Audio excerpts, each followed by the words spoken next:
During decades, military archives kept this story in total secrecy. No soldier who participated wanted to talk about what really happened that night in Okinawa. But today, you're going to discover why. Before we begin, tell us in the comments where you're watching from and what time it is. And if you enjoy stories like this, subscribe to the channel for more daily documentaries. Ready? Now turn up the volume and let's begin. The document remained classified for 23 years, tucked away in a manila folder inside a metal cabinet within the basement archives of the Pentagon. It bore no special markings, save for a faded red stamp that read, Intelligence Assessment, Pacific Theater, Confidential. Written by a Japanese intelligence officer in the final months of World War II, it contained an observation that would challenge everything the Imperial High Command thought they knew about their American enemy. Most disturbing, the translation read, is the confirmed presence of Negro airmen leading bombing formations over our home islands. Initial reports were dismissed as pilot confusion amid combat stress. However, multiple reliable accounts now verify that colored pilots are not only flying combat missions, but commanding squadrons of white airmen.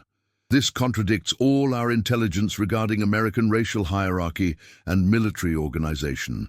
The psychological impact on our pilots has been considerable. The assessment was discovered during a declassification review in 1962 by Department of Defense archivist Thomas Wellings. When he first read it, he paused, then read it again. His father had served in the Pacific, had told him stories about the war, but never this. Wellings knew about the Tuskegee Airmen, of course, the all-black fighter group that had served with distinction in Europe.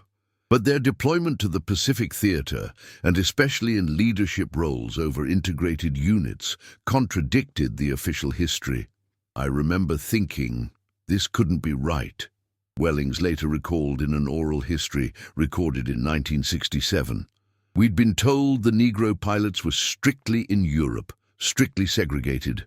Yet here was evidence not just of their presence in the Pacific, but of them leading white pilots. If this document was authentic, someone had deliberately erased these men from our military history. Wellings requested additional files. The archival system was supposed to cross-reference all reports concerning Negro combat units. Yet when he searched, he found suspicious gaps. Mission reports with pages missing, unit rosters with names redacted, transfer orders with destinations blacked out, photographs with faces obscured. Someone had systematically removed these black pilots from the official record of the Pacific War. What he did find were personnel files for 3 squadron commanders, all graduates of the Tuskegee program, all showing transfer orders to Special Pacific Assignment in early 1944. All 3 had received Distinguished Flying Crosses, all 3 had been killed in action, and all 3 had been essentially written out of history. Captain William Hastings, Lieutenant Colonel Marcus Jenkins, Major Robert Tanner, names that appeared in no history books, no newspaper articles, no veterans' accounts. Men whose extraordinary achievements had been deliberately hidden from public view. Why? Who had decided these heroes should be forgotten? And what exactly had they accomplished that warranted such complete erasure? The answers would not come easily. When Wellings submitted his findings to his supervisor, he was told to return the documents to their original folders and cease his inquiries. The matter was outside his clearance level. When he persisted, citing Freedom of Information protocols, he was reassigned to the National Archives Civilian Conservation Corps collection, a bureaucratic dead end, if ever there was one. But Wellings had made copies, not of the classified material, that would have violated federal law, but of his own notes, the file reference numbers, the names. And in 1965, after his retirement from government service, he began his own investigation. The trail led him first to Tuskegee, Alabama, where the famous experiment had begun in 1941. The Army Air Corps, pressured by civil rights organizations and President Roosevelt's administration, had reluctantly established a program to train black pilots at the Tuskegee Institute. The program was expected to fail. It was designed to fail. Every obstacle was placed in the trainees' path, yet they succeeded. They became pilots, officers, leaders. The first class graduated in March 1942. 5 men who would change the course of military aviation history.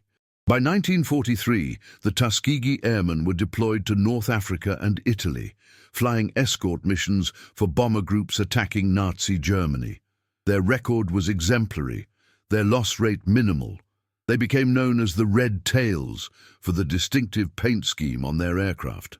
This much was public knowledge, celebrated if belatedly.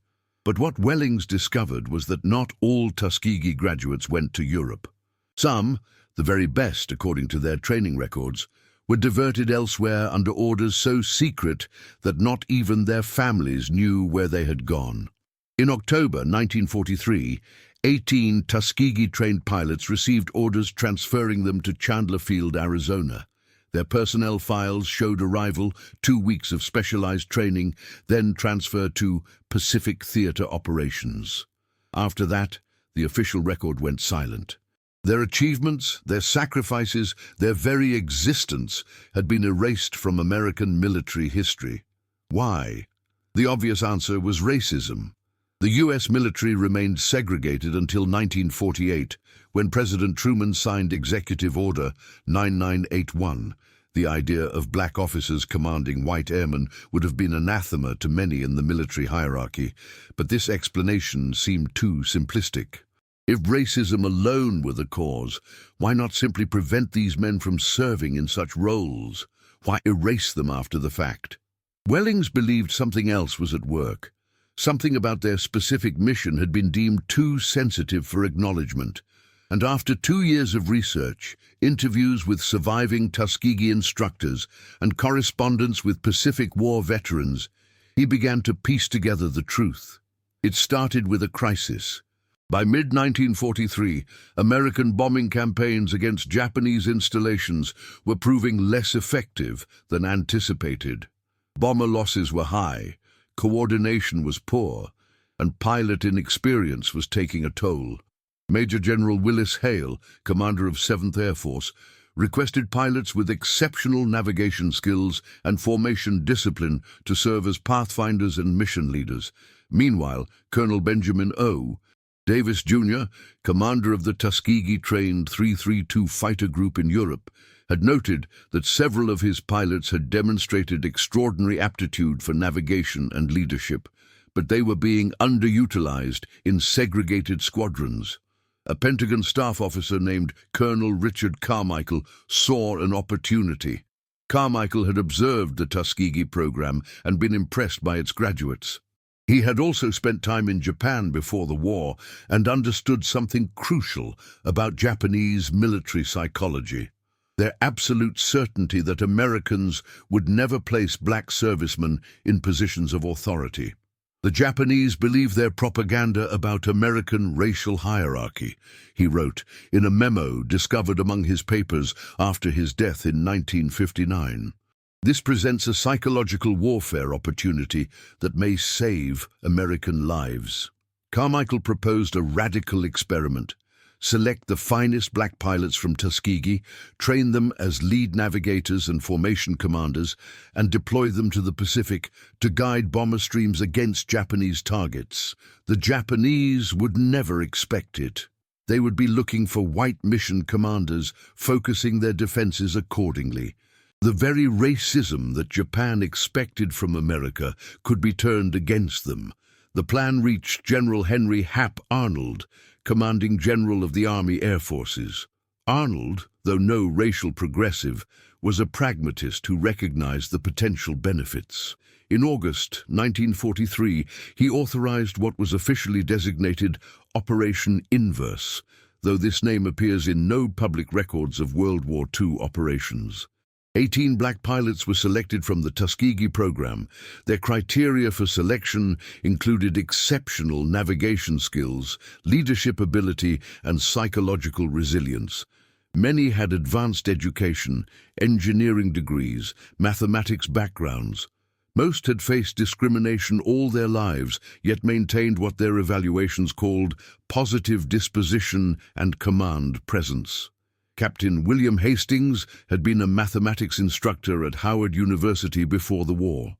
Lieutenant Colonel Marcus Jenkins had studied engineering at the University of Chicago until racial quotas forced him out in his senior year. Major Robert Tanner had worked as a land surveyor in Pennsylvania, one of very few black men in that profession. These men and 15 others were transferred to Chandler Field, where they received specialized training in long-range navigation, formation leadership, and the specific challenges of Pacific theater operations. They learned Japanese aircraft recognition and tactics. They studied the psychological profiles of Japanese pilots, and they were sworn to absolute secrecy about their mission. In January 1944, they deployed to Kwajalein Atoll in the Marshall Islands, recently captured from Japanese forces. There, they joined the 749th Bombardment Group as special duty officers. Their role was not publicly defined, but their actual mission was to serve as lead navigators and formation commanders for bombing raids against Japanese installations across the Pacific. The bomber crews they would lead were not informed of this arrangement in advance. The first time many white airmen realized they would be following the orders of a black officer was on the runway, minutes before takeoff. Reactions ranged from shock to outright refusal. Staff Sergeant James Halloran, a ball turret gunner with the 477th Squadron, later recalled the first mission. "Our regular commander got sick, or so we were told. Then this colored captain walks up, says he's leading the mission. Some of the boys nearly had a fit. Lieutenant Garrity says he won't fly, says no Negro is giving him orders. The major overheard, came over and said, 'Lieutenant, you can fly with Captain Hastings or you can face court-martial. Your choice.' Garrity flew. We all did. And you know what? Captain Hastings got us there and back without losing a single plane. After that, nobody complained about his color. The success was immediate. The black officers, freed from the constraints of segregated service and finally able to use their full abilities, performed exceptionally. Mission accuracy improved. Loss rates declined. Japanese defenses seemed confused by the new bombing patterns and approaches. What no one anticipated was that their presence would be noticed by Japanese intelligence. The Japanese military, while viciously racist in its own ideology, maintained extensive intelligence on American units. They had informants throughout the Pacific, including on captured islands where local populations were forced to support Japanese operations. These observers began reporting the presence of black officers leading American air formations. Initially, Japanese intelligence dismissed these reports as mistaken. Their understanding of American society, largely shaped by pre-war observations and propaganda, held that white Americans would never follow black leaders. The concept contradicted everything they believed about their enemy, but as reports accumulated, they could no longer be ignored. A Japanese intelligence assessment dated April 1944 noted, "Multiple reliable sources confirm Negro officers directing bomber formations. This represents either a significant change in American military policy or a deliberate deception operation. In either case, it warrants careful analysis." The psychological impact was significant. Japanese pilots had been trained to target formation leaders, knowing that disrupting command could scatter bomber groups and reduce bombing accuracy. They looked for certain aircraft markings, radio patterns, and typically white pilots. The presence of black commanders confused these targeting efforts. A captured Japanese fighter pilot, interviewed after the war, stated, "We were told to attack the lead planes, where the senior American officers would be. We were told these would always be white men. When we began seeing Negro pilots in these positions, many believed it was a trick. Some thought they were decoys to draw our attention from the real formation leaders. This hesitation often cost us the advantage in engagement. For the men of Operation Inverse, the deployment brought both opportunity and terrible risk. They were finally able to use their skills to their fullest extent. They commanded respect through competence and courage. But they also faced exceptional danger. Japanese forces, once aware of their presence, began specifically targeting aircraft identified as being piloted by black airmen, and they faced continued racism from within their own forces. Not every white airman accepted their authority, even after successful missions. Incidents of insubordination occurred. In at least 2 documented cases, black officers faced death threats from their own side. They flew each mission, knowing they faced enemies both in front of them and potentially behind them. Yet they persevered. Between February and November 1944, the 18 officers of Operation Inverse led more than 130 bombing missions against Japanese targets. Their accuracy rates were 15% higher than comparable formations. Their loss rates were 20% lower. By any objective measure, the experiment was a success. Then came the mission that would ultimately lead to their erasure from history. In late November 1944, American intelligence identified a high-value target. A Japanese naval staff headquarters on Formosa, now Taiwan, where planning was underway for defensive operations against anticipated American landings in the Philippines. Destroying this facility would significantly disrupt Japanese naval coordination. The mission was designated Operation Benchmark. 3 bomber groups would strike simultaneously from different approaches, coordinating to overwhelm local defenses. Each group would be led by one of Operation Inverse's most experienced commanders, Captain Hastings, Lieutenant Colonel Jenkins, and Major Tanner. What no one knew was that Japanese intelligence had broken a portion of the American operational code. They knew of the planned raid and had reinforced defenses accordingly. When the American formations approached on December 2, 1944, they flew into a carefully prepared trap. Anti-aircraft fire was intense and accurate. Japanese fighter response was immediate and overwhelming. The formation led by Captain Hastings was hit hardest, losing 7 of 12 aircraft. Hastings himself continued to lead, despite his aircraft sustaining heavy damage. Radio communications, recorded and later transcribed, captured his final moments. Blue leader to group. Maintain formation. Approaching target. 30 seconds to release. Sir, your starboard engine is on fire. You need to turn back. Negative. Mission proceeds. 20 seconds. There are at least a dozen zeros above us. Maintain course. 10 seconds. Bomb bay doors open. Sir, they're targeting you specifically. Break off. Bombs away. Good drops. Now evade and... The transmission ended there. Captain William Hastings' aircraft was seen taking multiple hits, then plunging toward the sea in an uncontrolled dive. No parachutes were observed. Lieutenant Colonel Jenkins's formation fared slightly better, losing 4 aircraft, but successfully striking their assigned target area. Jenkins himself was wounded, but managed to return to base. He died of his injuries 3 days later. Major Tanner's group encountered Japanese fighters 60 miles from the target.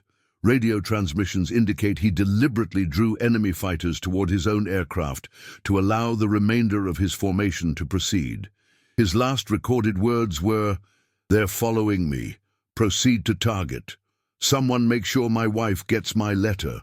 His body was never recovered. The mission was classified as a partial tactical success, but a strategic failure. The target was damaged, but not destroyed.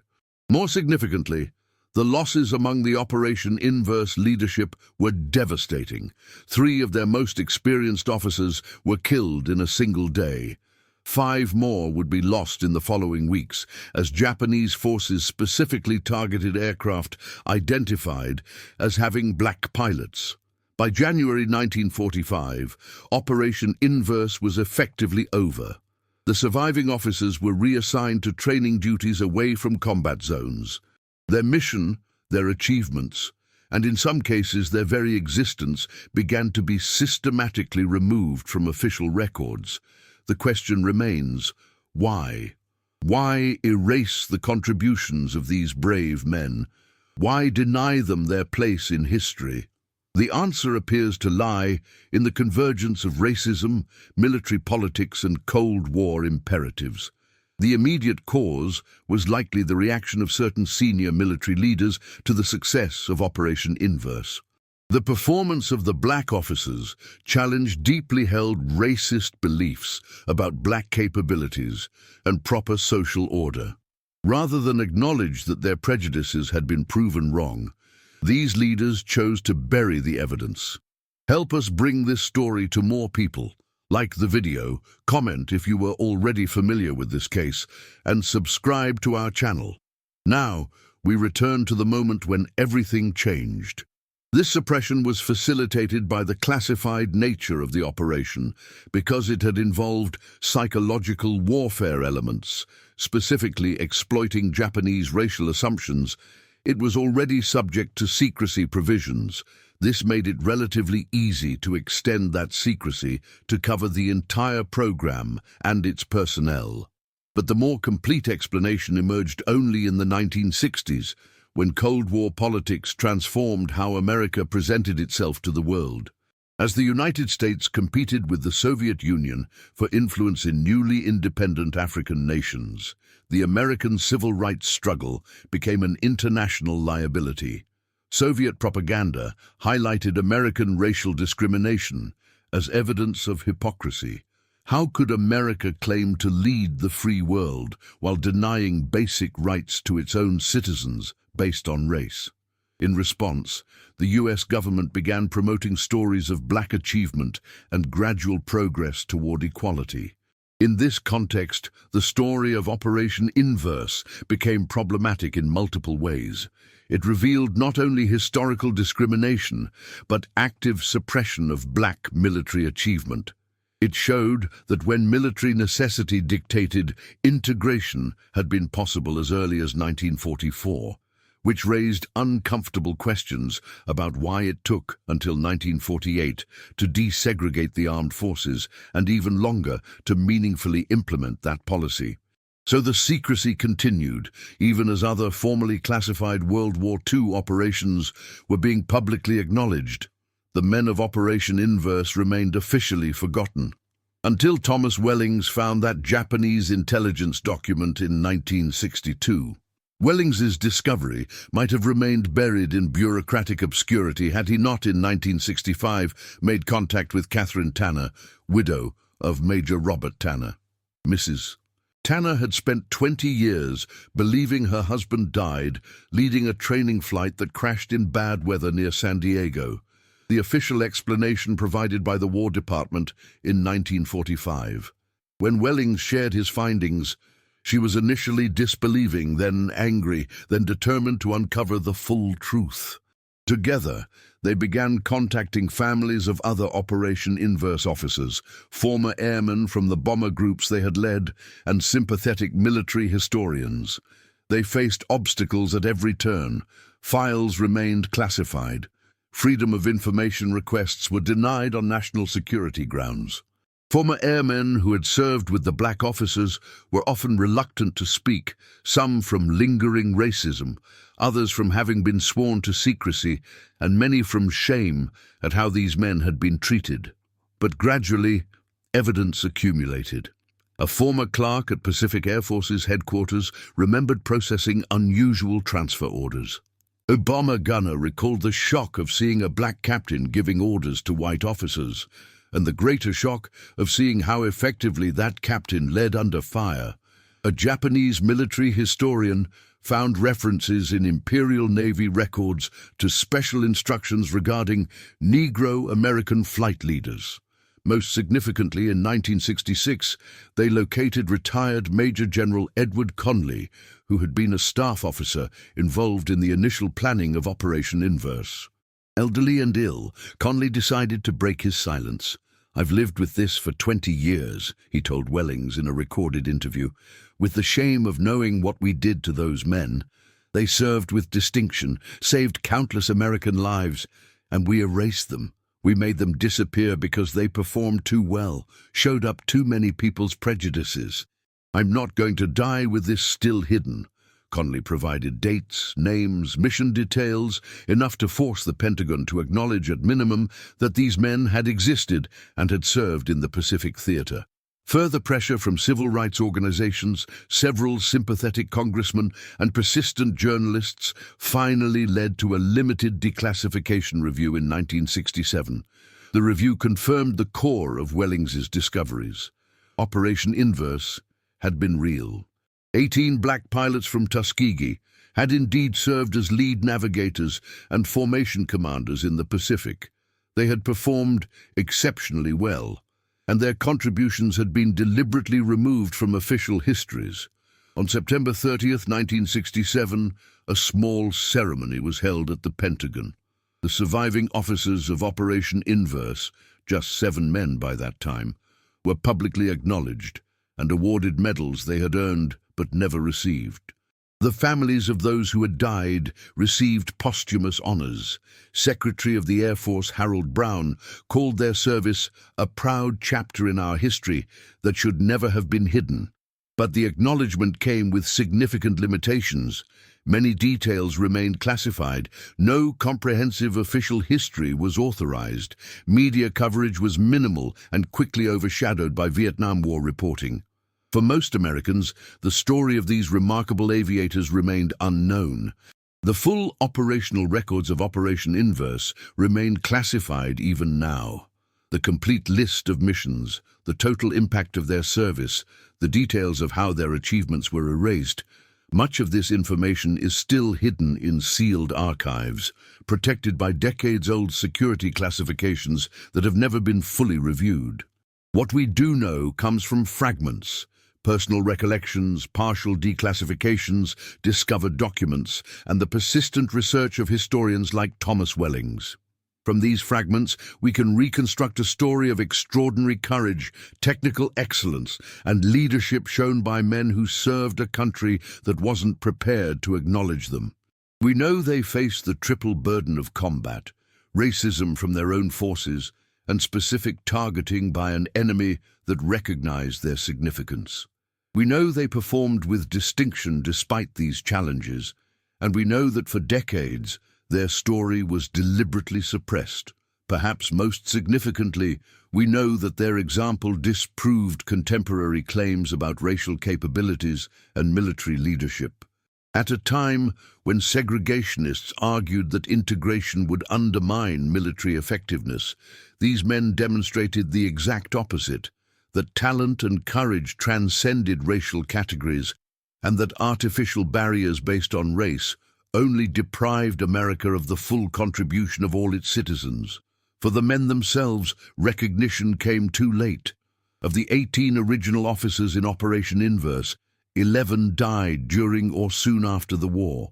Of the 7 who survived to see the 1967 ceremony, only 4 were still alive when more complete declassification began in the 1990s. The last survivor, Lieutenant Charles Wilkins, died in 2008, having spent his post-war career as a commercial airline pilot, one of the first black pilots hired by a major carrier. For their families, the belated acknowledgement brought mixed emotions. Pride in their loved ones' achievements, anger at the decades of denial, relief at finally knowing the truth, and sorrow for honors so long delayed. Catherine Tanner, speaking at a 1997 commemoration, said, "My husband died believing his country would eventually recognize what he and his brothers had accomplished. He waited 23 years to be proven right. I've spent 50 years making sure people know his name and what he did. And I'll spend whatever time I have left doing the same." The story of Operation Inverse remains incomplete. Many questions persist. Who specifically ordered the records altered? How high did approval for this erasure go? What other similar operations might still remain hidden in classified archives? As older records continue to be declassified, historians hope to find more pieces of this puzzle. But what we know with certainty is that in the skies over the Pacific in 1944, black pilots led American bombers against Japanese targets with exceptional skill and courage. They faced enemies in front of them and discrimination behind them. They served with distinction that should have earned them immediate recognition and a place in history books. Instead, they were erased. Their achievements were hidden, their sacrifices were obscured. And for decades, Americans were denied knowledge of these heroes who had helped secure victory while demonstrating the fundamental falsity of racist ideology. The Japanese intelligence officer who wrote that original report, the document Thomas Wellings discovered in 1962, understood something that many Americans of that time refused to acknowledge: that courage, skill, and leadership recognize no color line, that talent transcends arbitrary social categories, that excellence deserves recognition, regardless of race. Most disturbing, he wrote, is the confirmed presence of Negro airmen leading bombing formations over our home islands. Disturbing to an enemy who had counted on American racism as a strategic weakness. Disturbing to those within American society who clung to myths of racial hierarchy, but inspiring to anyone who values merit, courage, and the capacity of the human spirit to excel even against overwhelming odds. The men of Operation Inverse deserved better from the country they served so well. They deserved immediate recognition, honored places in our history books, and the same opportunities in post-war America that their white counterparts received. They received none of these. But perhaps their greatest legacy lies not just in the missions they flew or the bombs they dropped, but in the example they set, an example that challenged assumptions, demonstrated excellence, and ultimately helped pave the way for fuller integration of American society. As we continue to grapple with questions of race, opportunity, and recognition in America, their story reminds us of hidden chapters in our history, of achievements erased, of excellence denied, and of the ongoing struggle to ensure that merit, not prejudice, determines how we measure and remember those who serve. The Japanese officers couldn't believe black pilots were leading the invasion from the sky. Too many American officers couldn't accept it either. But the men themselves never doubted their abilities, never faltered in their duty, and never received the full measure of honor they earned through blood and sacrifice. It is left to us to remember them, to speak their names, to acknowledge their achievements, and to ensure that never again will heroes be erased from history because of the color of their skin. In the words Major Robert Tanner wrote to his wife the night before his final mission, "Whatever happens tomorrow, know that I did my duty as I saw it. I flew straight, I led well, and I never once forgot that I was opening doors for those who would come after me. That matters more than any medal they could give or withhold." Did you enjoy this story? Your support helps us continue producing new documentaries. A like, a comment, or a share makes all the difference. Check out more historical cases on our channel. And if you're not subscribed yet, join our community. I'll see you in the next episode.